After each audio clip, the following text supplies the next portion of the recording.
ইয়াৰ পিছত আমাৰ কৰ্মচাৰীসকলৰ বিপদৰ সময়ত চাবৰ কাৰণে আমাৰ চৰকাৰে কেইবাটাও অতিৰিক্ত ব্যৱস্থা কৰিছে।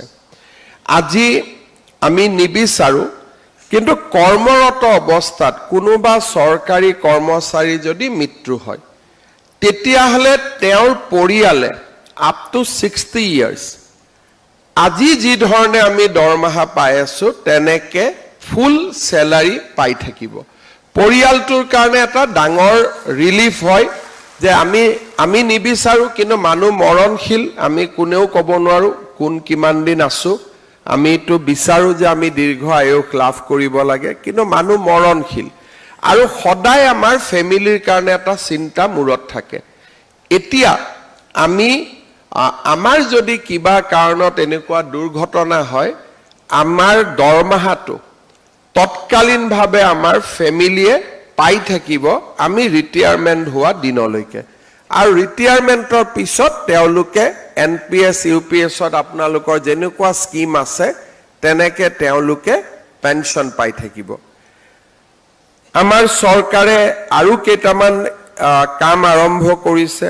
যদি কিবা কাৰণত আমাৰ এক্সিডেণ্ট হয়, মৃত্যু হয়, পাৰ্মানেণ্ট ডিজেবিলিটি হয়, তেতিয়াও আমি 1,80,00,000লৈকে আমি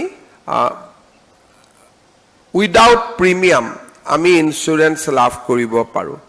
ইয়াৰ লগতে আমাৰ চৰকাৰে দিয়া গ্ৰেচুইটি আদিৰ উপৰিও আমাৰ স্যালাৰি একাউণ্ট ষ্টেট বেংকত হ'লে আমি এডিশ্যনেল 10 লাখ টকাৰ, যদি কিবা কাৰণত আমাৰ মৃত্যু হয়, নৰ্মেল ডেথ হ'লেও আমি 10 লাখ টকাৰ গ্ৰেচুইটি পাব পাৰোঁ, চৰকাৰখিনিক বাদ দি। এক প্ৰকাৰ আজি চৰকাৰী কৰ্মচাৰীৰ যিটো ছ'চিয়েল ছিকিউৰিটি, সেইটো আমি যথেষ্টখিনি বৃদ্ধি কৰিছোঁ। এতিয়া লাহে লাহে আমি মেডিকেল ৰিইম্বাৰ্চমেণ্টৰ জেগাত কেছলেছ ট্ৰিটমেণ্টলৈকে গৈ আছোঁ। আজি আমাৰ হস্পিটালত গ'লোঁ, ৰিইম্বাৰ্চমেণ্ট যেতিয়া হৈ থাকিব, কিন্তু আমি কেছলেছ ট্ৰিটমেণ্ট পাম। ভাৰত আৰু অসমৰ কেইবাখনো হস্পিটালত আমি কেছলেছ ট্ৰিটমেণ্টৰ কাম আৰম্ভ কৰিছোঁ। অহা বছৰলৈকে বা তাৰ পিছৰ বছৰলৈকে ই আৰু বৃদ্ধি পাই গৈ থাকিব।